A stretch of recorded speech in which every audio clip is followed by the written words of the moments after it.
یہ کہانی شروع ہوتی ہے 1968 میں۔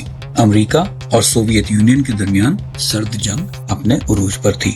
سوویت آبدوز K-129 پیسیفک اوشین کے گہرے پانیوں میں خاموشی سے ایک پراسرار مشن کی طرف رواں دواں ہے۔ امریکی اور اتحادی فوجیں اپنے اپنے ریڈاروں اور سوناروں سے اس آبدوز کی نقل و حرکت پر نظر رکھے ہوئے ہیں۔ امریکی ریاست ہوائی کے شمال مغرب میں تقریباً 1500 میل کے فاصلے پر یہ آبدوز ریڈاروں سے غائب ہو جاتی ہے۔ مارچ 1968 ایک امریکی نیول بیس کے افسروں نے اپنے آواز سے جاسوسی کرنے والے نظام سوسس کے ذریعے ایک غیر معمولی سگنل ریکارڈ کیا۔ یہ سگنل غالباً پانی کے اندر کسی دھماکے کی وجہ سے ہوائی کے شمال مغرب میں تقریباً 1500 میل کے فاصلے پر کسی جگہ سے آیا تھا۔ جاسوسی کے آلات نے اس مقام کی لوکیشن پتہ کر لی۔ یہ جگہ بین الاقوامی سمندر میں تھی جہاں اکثر سوویت یونین کی بحریہ اپنی مشقیں کرتی رہتی تھی۔ اسی دوران ایک سوویت کنٹرول سینٹر میں سوویت افسر اپنی بیلسٹک میزائل آبدوز K-129 سے ریڈیو کے ذریعے رابطہ کرنے کی کوشش کرتے ہیں، لیکن ان کو جلد اندازہ ہو جاتا ہے کہ کوئی شدید قسم کی گڑبڑ ہو چکی ہے اور آبدوز K-129 کسی حادثے کا شکار ہو گئی ہے۔ آبدوز سے رابطہ کرنے کی روسی کوششیں سب ناکام رہتی ہیں، لہٰذا فوری طور پر بڑے پیمانے پر ایک سرچ اینڈ ریسکیو آپریشن شروع کیا جاتا ہے، کیونکہ اس آبدوز پر جدید اور خطرناک میزائل نصب تھے جو اگر غلط ہاتھوں میں پڑ جاتے تو دنیا کی تباہی یقینی تھی۔ اس آپریشن میں روسی بحریہ کے شپس، سبمرینز اور ہوائی جہازوں نے بھرپور حصہ لیا، لیکن ایسا لگتا تھا جیسے اس آبدوز کو زمین نگل گئی ہے۔ اتحادی فوجوں کے لیے یہ ایک پریشان کن صورتحال ہے۔ ان کے لیے لمحہ فکریہ یہ تھا کہ کہیں یہ سوویت یونین کا کوئی نیا اسٹیلتھ ویپن تو نہیں ہے جو کسی نامعلوم ٹارگٹ کو نشانہ بنانے والا ہے، لیکن بیک چینل راستوں سے جلد ہی پتہ چل گیا کہ K-129 آبدوز کسی مشن پر نہیں بلکہ کسی حادثے کا شکار ہو کر لاپتہ ہو گئی ہے۔ اس آبدوز کا کوئی سراغ نہ مل سکا۔ گہرے سمندر میں ڈوبنے والی اس آبدوز میں انتہائی قیمتی ہتھیار اور ٹیکنالوجی موجود تھی۔ سوویت یونین کی اس طاقتور آبدوز میں کتنے خطرناک میزائل اور کتنی ایڈوانس ٹیکنالوجی لگی ہوئی ہے، یہ جاننے کے لیے امریکہ نے فیصلہ کیا کہ وہ اس آبدوز پر ڈھونڈ کر یہ راز جاننے کی کوشش کرے گا۔ امریکی فوج دور سے سوویت بحریہ کی سرگرمیوں پر نظر رکھے ہوئے تھی۔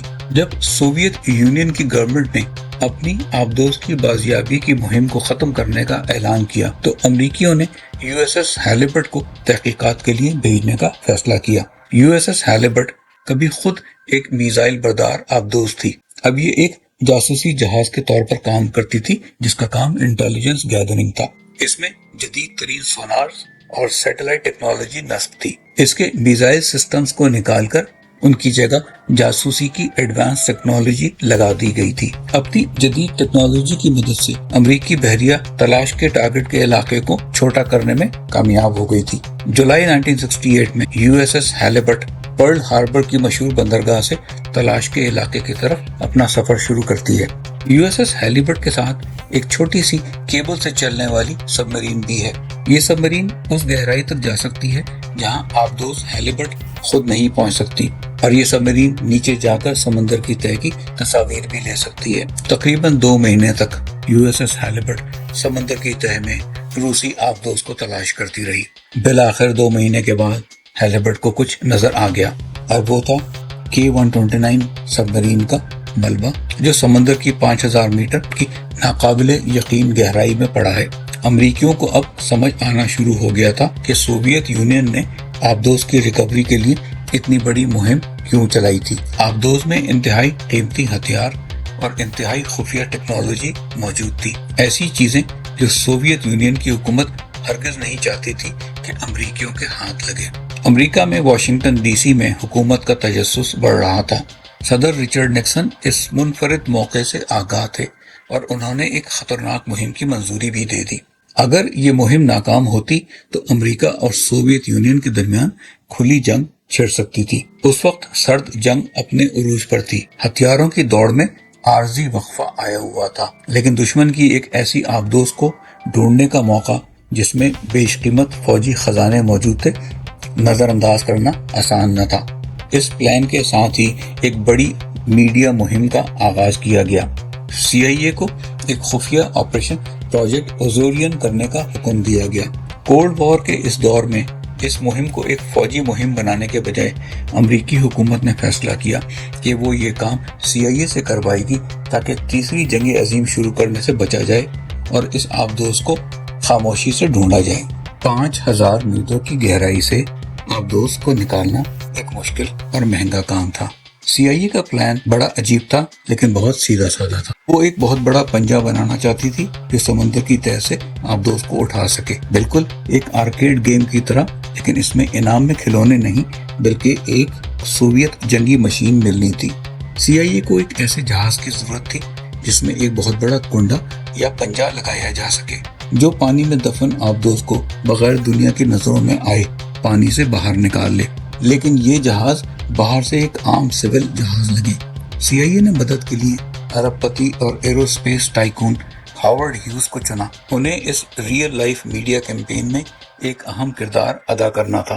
ہاورڈ ہیوز لاس ویگس کے ایک ہوٹل کی سب سے اوپر کی منزل پر تنہا رہتے تھے۔ وہ ایک پراسرار شخصیت کے مالک اور انتہائی امیر آدمی تھے۔ انہوں نے گہرے سمندر کی مائننگ کے کاروبار میں توسیع کی اور ایک کمپنی بنائی۔ انہوں نے گلومر ایکسپلورر نامی ایک جہاز کی تعمیر کا حکم بھی دیا۔ سرکاری کاغذات میں یہ جہاز سمندر کی تہہ میں معدنیات کی تلاش کے لیے بنایا گیا تھا۔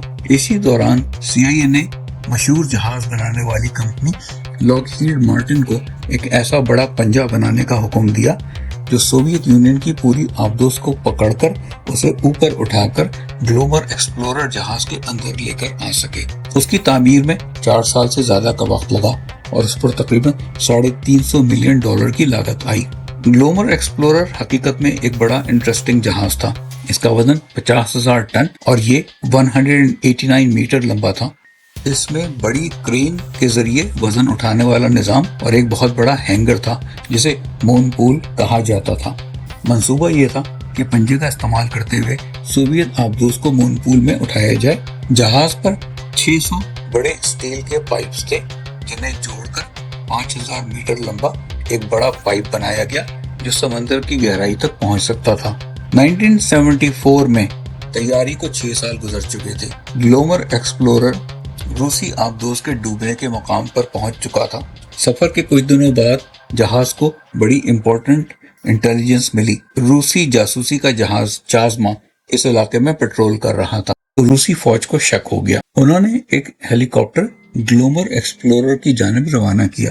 گلومر کے عملے کے لیے اس وقت پریشانی پیدا ہو گئی جب سوویت یونین کے ہیلی کاپٹر نے ان کے جہاز کے ارد گرد کئی چکر لگائے۔ آخر ہیلی کاپٹر واپس چلا گیا۔ دونوں جہازوں کے درمیان ریڈیو پر بات چیت ہوئی۔ امریکیوں نے اپنی کہانی پر قائم رہتے ہوئے کہا کہ وہ سمندر کی گہرائی میں مائننگ کے کئی ٹیسٹ کر رہے ہیں۔ روسی جہاز چازما اپنے ہوم پورٹ واپس چلا گیا۔ اس واقعے کے بعد امریکی اور بھی محتاط ہو گئے۔ گلومر ایکسپلورر نے اپنا مشن شروع کر دیا۔ آہستہ آہستہ پنجہ سمندر کی تاریک گہرائی میں اترنے لگا۔ تقریباً 1 ہفتے بعد سونار سسٹم نے پنجہ سمندر کی تہہ تک پہنچنے کی خبر دی۔ آخرکار پنجے نے آبدوز کے ملبے کو مضبوطی سے پکڑ لیا اور آہستہ آہستہ اسے اوپر اٹھانا شروع کر دیا۔ 2700 ٹن وزنی روسی آبدوز اپنی آبی قبر سے آہستہ آہستہ اوپر آنا شروع ہوئی۔ پنجہ اسے میٹر ب میٹر اوپر کھینچ رہا تھا۔ سب کچھ ٹھیک چل رہا تھا کہ ایک ٹیکنیکل پرابلم کی وجہ سے پنجے کی گرپ میں کوئی خرابی آ گئی جس کی وجہ سے پنجہ اپنی گرفت برقرار نہ رکھ سکا۔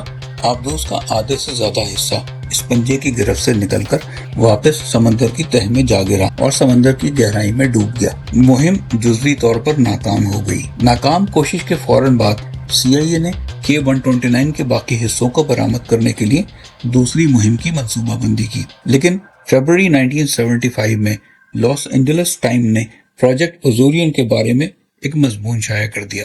اس میں گلومر ایکسپلورر کے اصل مشن پر سے پردہ اٹھانے کی کوشش کی گئی تھی، جس نے امریکی حکومت کو ایک پریس ریلیز ایشو کرنے پر مجبور کر دیا۔ اس طرح پروجیکٹ اوزورین کا خاتمہ ہو گیا۔ آج تک برآمد ہونے والے حصے کے مندرجات ایک راز ہیں۔ سرکاری CIA رپورٹس کے مطابق صرف کچھ ٹورپیڈو ملے لیکن کوئی اہم ٹیکنالوجی نہیں ملی۔ CIA کو آبدوز کے برآمد شدہ حصے میں سوویت عملے کے 6 افراد کی لاشیں بھی ملی جن کی فوجی اعزاز کے ساتھ تدفین کر دی گئی۔ K-129 کا زیادہ زیادہ تر حصہ آج بھی پیسیفک اوشین کی 5000 میٹر گہرائی میں پڑا ہوا ہے۔ اس کی لوکیشن کے ایگزیکٹ کوآرڈینیٹس آج بھی کلاسیفائڈ ہیں۔